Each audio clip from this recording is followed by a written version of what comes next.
అలాగే సజ్జల రామకృష్ణారెడ్డి గారు ఈరోజు మాట్లాడుతూ వైఎన్ కాలేజీలో చదువుకొని చిన్న స్థాయి నుంచి వచ్చి ఎదిగిన వ్యక్తి ఈరోజున్న పవన్ కళ్యాణ్ అనే వ్యక్తిని మీ ముందు నిలబెట్టి ఎన్డీఏ కూటమికి బలంగా వెన్నెముకలా తయారయ్యాడంటే అది చిరంజీవి గారి పుణ్యం. మెగాస్టార్ చిరంజీవి గారి పుణ్యం.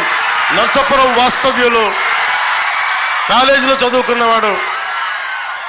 ఆయన కూర్చొని ఎంతమంది వచ్చినా ఏం చేయరు అని మాట్లాడుతూ ఉన్నారు సజ్జల రామకృష్ణారెడ్డి గారు.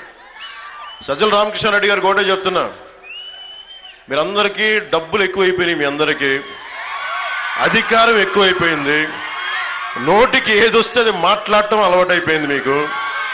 రజనీకాంత్ వచ్చి, సూపర్ స్టార్ రజనీకాంత్ గారు వచ్చి చంద్రబాబు గారి కోసం పాప ఆయన ఏదో ఆయన బాగుండాలని బర్త్డే విషెస్ చెప్పి ఆయన చెప్తే ఆయన్ని కూడా తిట్టేస్తారు వీళ్ళు. మొన్నదాకా మెగాస్టార్ చిరంజీవి గారు పాపం ఆయనకి ఆయన ఏదైనా పాలసీలు చెప్తే బాగున్నాయని ఎంకరేజ్ చేసినప్పటి వరకు చిరంజీవి గారు మంచివాళ్ళే. కానీ ఈ రోజున చిరంజీవి గారు జనసేనకి 5 కోట్ల రూపాయలు ఇచ్చి వారి అబ్బాయి రామ్ చరణ్ నువ్వు కూడా డబ్బులు ఇవ్వాలని చెప్పి జనసేనకి నిలబడాలని చెప్తే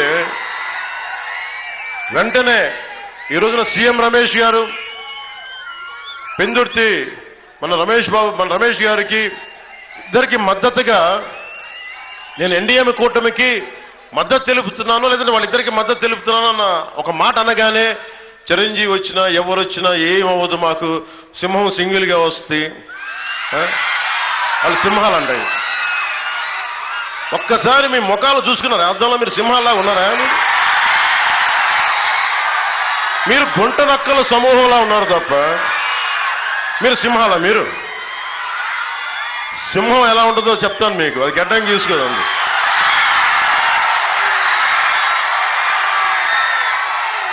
సింహమే మీతో పోరాడింది. అంటే గుంట నక్కలు, హైనాలు, తోడేళ్లు ఎన్ని వచ్చినా మేము సింగిల్గా వస్తా ఉంటే, బాబు సజ్జల రామకృష్ణారెడ్డి నీకు నా సంగతి తెలియదు. నీకు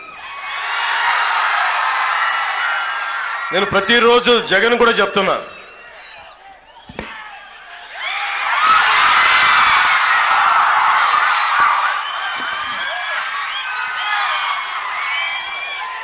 జగన్ కూడా చెప్తా ఉన్నా, నువ్వు కులాలని విడగొట్టి ఆంధ్రప్రదేశ్ని పాడు చేయలేవు.